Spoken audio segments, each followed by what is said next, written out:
નમસ્કાર મિત્રો, આપ સૌનું વર્લ્ડ ઇન બોક્સ પર હાર્દિક સ્વાગત છે। જીપીએસસી ડેસ્ટિનેશન કાર્યક્રમમાં આજે આપણે એક ક્ષેત્રીય સંગઠન બિમસ્ટેક વિશે વાત કરવાની છે। તાજેતરમાં જ બેંગકોક ખાતે બિમસ્ટેક સમૂહના તમામ વિદેશ મંત્રીઓની બેઠક થઈ હતી અને એ કારણોસર કરંટ અફેર્સમાં બિમસ્ટેક સંગઠન ચર્ચામાં રહે છે। તો મિત્રો, આજનો ટોપિક પ્રમાણસર નાનો ટોપિક છે, પણ એ પ્રિલિમ્સ માટે આપણને ઉપયોગી સાબિત થઈ શકે। તો બિમસ્ટેક એટલે અહીંયા જે આકૃતિમાં દર્શાવવામાં આવેલા છે એ 7 દેશોનો સમૂહ, જેમાં ભારત, નેપાળ, ભૂટાન, બાંગ્લાદેશ, મ્યાનમાર, થાઈલેન્ડ, શ્રીલંકા આ પ્રકારના 7 દેશોનો સમાવેશ થઈ રહ્યો છે। આ 7 દેશોમાં કોમન કઈ વસ્તુ જોવા મળે છે? બે ઓફ બેંગાલ એટલે બંગાળની ખાડી। આ 7 દેશો સાથે મળે છે તો વિશ્વની 22% જેટલી આબાદીનું પ્રતિનિધિત્વ કરે છે અને આ સંગઠનનો સૌથી મોટો દેશ હોય તો એ આપણો દેશ ભારત છે। 1997ના વર્ષમાં આ બિમસ્ટેક છે એની શરૂઆત થઈ હતી, પણ ઇનિશિયલ લેવલ ઉપર તેનું નામ બિમસ્ટેક નહોતું અને તેના સદસ્યોની સંખ્યા અત્યારે છે એ મુજબની 7 સદસ્યોની સંખ્યા પણ નહોતી। શરૂઆતમાં 1997ના વર્ષમાં બાંગ્લાદેશ, ભારત, શ્રીલંકા અને થાઈલેન્ડ આ 4 દેશોએ સાથે મળી અને આર્થિક ક્ષેત્રો માટે આર્થિક ભાગીદારી અને સહયોગ વધારવા માટે થઈ અને થાઈલેન્ડની રાજધાની બેંગકોકમાં ચોક્કસ એક એજન્ડા સાથેની મિટિંગ કરી અને તેને આપણે બેંગકોક ઘોષણાપત્ર પણ કહેતા હોઈએ। તો આમ બેંગકોક ઘોષણાપત્રથી આ બિમસ્ટેક સંગઠનનો ઉદય થાય છે। પછી આગળ જતાં એમાં મ્યાનમાર, નેપાળ, ભૂટાન આવા બધા દેશો જોડાણા અને એનું નવું નામકરણ આપણી સામે આવે છે। તો હવે જુઓ, નવું નામ શું છે? તો જે મેઇન નામ અત્યારે આપણે પ્રચલનમાં છે, જેનો આપણે ઉપયોગ કરીએ, એ છે બિમસ્ટેક। તો બિમસ્ટેકનું પૂરું નામ આપણને પ્રિલિમ પરીક્ષાઓમાં કામ લાગી શકે। કેમ? તો કે આમાંથી ભાઈ કોઈ પણ પ્રકારનો જે પૂરા નામમાંથી એકાદો સેગમેન્ટ કાઢી અને પૂરું નામમાં ખૂટતી જગ્યા પૂરો, આ પ્રકારનો ક્વેશ્ચન આપણને જોવા મળી શકે। બે of Bengal initiative four multi sectoral technical and economic cooperation એટલે બંગાળની ખાડીના કિનારે વસતા દેશોએ સાથે મળીને એક શરૂ કરેલી વ્યાપક ભાગીદારી, પણ કયા કયા ક્ષેત્રોમાં? તો કે ભાઈ મલ્ટી સેક્ટોરલ એટલે એકથી વધુ પ્રકારના ક્ષેત્રોમાં, હાલમાં 14 જેટલા ક્ષેત્રોમાં આ બધા દેશો સાથે મળીને ભાગીદારી કરી રહ્યા છે।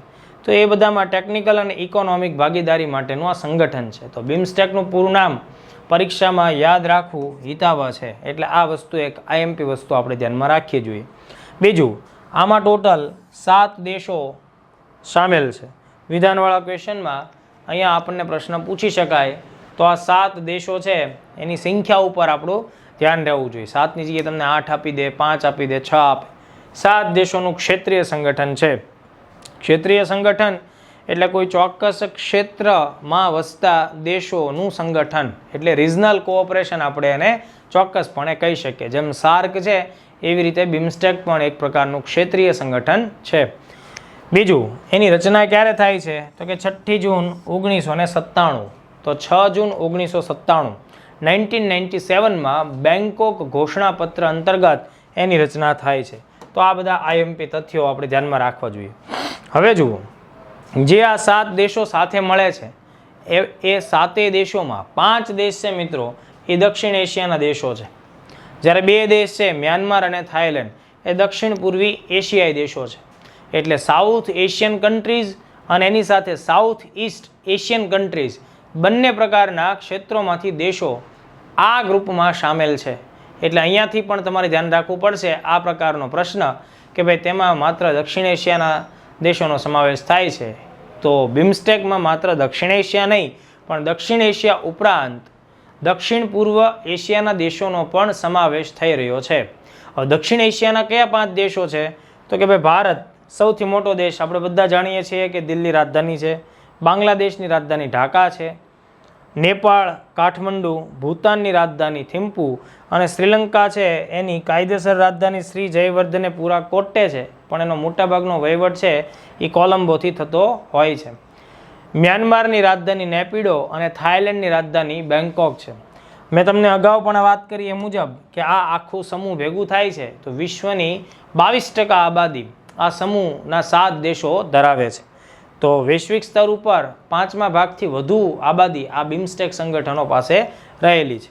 હવે જુઓ એની હિસ્ટ્રી કંઈક આ રીતે છે. મેં હમણાં જ વાત કરી એ મુજબ 1997માં ઇનિશિયલી શરૂઆતના ધોરણે 4 દેશોએ સાથે મળી અને આર્થિક ભાગીદારી માટે એકબીજાને મદદરૂપ થવું જોઈએ આ માટે કામગીરી શરૂ કરી.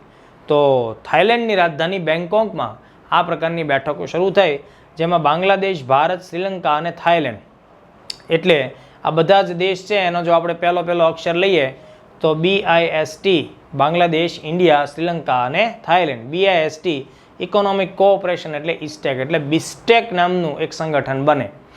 એ જ વર્ષે 1997માં 6 મહિના પછી ડિસેમ્બરમાં મ્યાનમાર દેશ છે એ પણ આ સમૂહમાં સામેલ થાય છે. એટલે બિસ્ટેક સંગઠનમાં મ્યાનમારનો પણ સમાવેશ થાય છે 1997માં. ત્યારબાદ થોડા વર્ષો પછી 2004માં આ સમૂહમાં ભૂતાન અને નેપાળને પણ સામેલ કરવામાં આવે છે. જિયોગ્રાફિકલી ભૂતાન અને નેપાળ છે લેન્ડલોક કન્ટ્રી છે, મતલબ ભૂ આબદ્ધ જમીનથી ઘેરાયેલા દેશ છે. ભૂતાન કે નેપાળ બે ઓફ બેંગાલ, બંગાળની ખાડી સાથે કોઈ સીમા ધરાવતા નથી. એમ છતાં પણ એમનો તમામ પ્રકારનો આંતરરાષ્ટ્રીય વેપાર બંગાળની ખાડીના મારફતે થાય છે. એ હેતુથી ભૂતાન અને નેપાળ છે એમને પણ આ ગ્રુપમાં મિત્ર દેશો તરીકે, સાથીદાર ભાગીદાર દેશો તરીકે સામેલ કરવામાં આવ્યા છે. એટલે અહીંયા બીજો એક કોન્સેપ્ટ ધ્યાનમાં શું રાખશું, બિમસ્ટેક સંગઠનના તમામ દેશો બંગાળની ખાડી સાથે સરહદ ધરાવે છે, તો આ વિધાન ખોટું પડશે. ભૂટાન અને નેપાળ આ પ્રકારની સરહદો ધરાવતા નથી. ઓકે, ચાલો 2014ના વર્ષમાં, મતલબ કે આ જે બંને દેશ સામેલ થયા એના 10 વર્ષ પછી 2014ના વર્ષમાં બિમસ્ટેકનું સચિવાલય, સેક્રેટરીએટ છે એ ઢાકા ખાતે સ્થાપિત કરવામાં આવ્યું. તો આ પ્રશ્ન ઘણી બધી એક્ઝામમાં પૂછવામાં આવેલો છે. બાંગ્લાદેશની રાજધાની ઢાકા ખાતે બિમસ્ટેકનું સેક્રેટરીએટ સચિવાલય છે.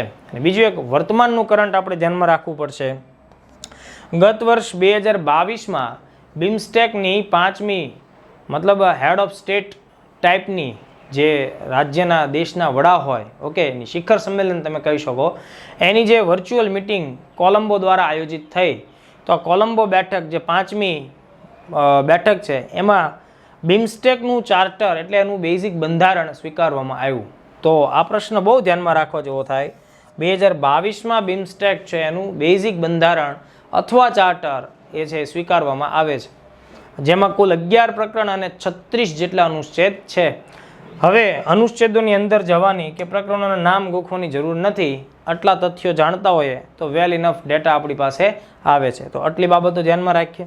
બીજું મિત્રો, આ બિમસ્ટેકના 7 દેશ છે એ સાથે મળીને ધ્યાનથી કુલ 14 જેટલા સહભાગી થવા માટેના ક્ષેત્રોમાં અરસપરસ એકબીજાને મદદ કરે છે.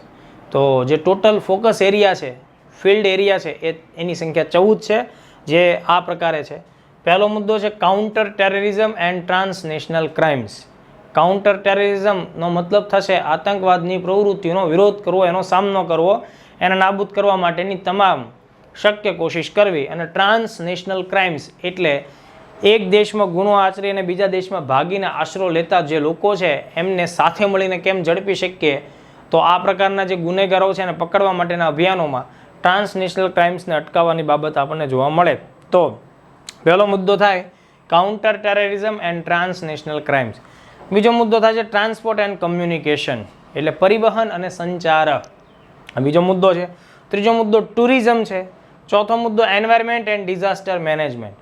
તો ધ્યાન આપજો, આ જે 1 થી 4 ક્ષેત્રો છે, મતલબ counter terrorism and transnational crimes, બીજો મુદ્દો છે ટ્રાન્સપોર્ટ એન્ડ કમ્યુનિકેશન, ત્રીજો મુદ્દો ટુરિઝમ છે, ચોથો મુદ્દો એન્વાયરમેન્ટ એન્ડ ડિઝાસ્ટર મેનેજમેન્ટ છે.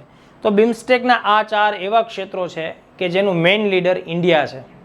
ઓકે, પાંચમો મુદ્દો ટ્રેડ એન્ડ ઇન્વેસ્ટમેન્ટ છે, છઠ્ઠો મુદ્દો કલ્ચરલ કોઓપરેશન છે, સાતમો મુદ્દો એનર્જીનો રહેલો છે.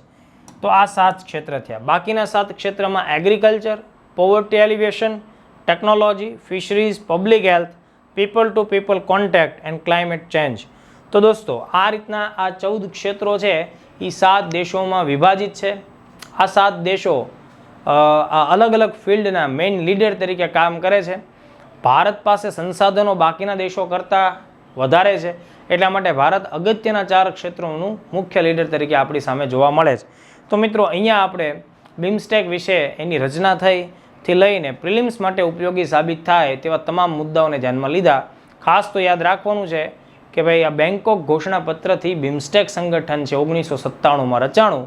ઇનિશિયલી એ બિસ્ટેક હતું, ધીમે ધીમે એમાં મ્યાનમાર, ભૂટાન, નેપાળ બધા સામેલ થયા અને ફાઇનલી એ બિમસ્ટેક તરીકે કામ કરે છે.